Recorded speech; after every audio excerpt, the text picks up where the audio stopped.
The next deputy is Deputy Ellis. Minister, since your government took office, we've had a major housing crisis. The death of Jonathan Corrie, and I extend my sympathy to him, his family and his friends. Only a stone's throw from Leinster House has I hope finally kicked your government into action. Your recent housing proposals put little emphasis on the existing emergency housing crisis in regards to homelessness.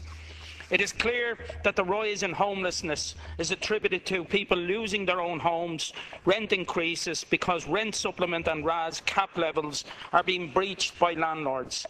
People in emergency accommodation are now finding they and their families are spending a considerable time in hotels, B&Bs, hostels, which were intended to be temporary.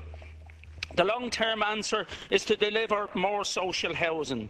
But what we now need is a plan for people to access places now.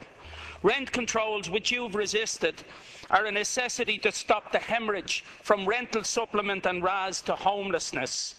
45 new families a month in the last month, as recent figures show, are being made homeless. 168 people in one night were sleeping rough in Dublin alone.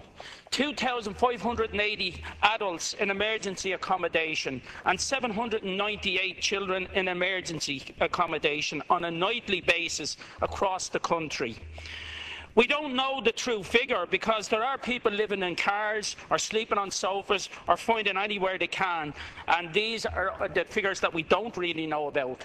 NAMA properties, abandoned buildings, state-owned and other innovative means could be utilised. I've been on the soup run and the sights I've seen are appalling. Families who are in hotels and B&Bs have no cooking facilities, amenities or anywhere their children can go, isolated from their families, and they have to travel across the city to attend schools.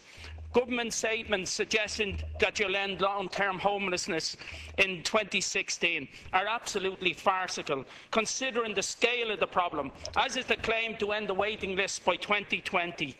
Next Thursday, all the housing agencies and councils and officials are coming together, according to the Taoiseach. Deputy, I'm afraid we do not want a talking shop. Constructive series of steps we need.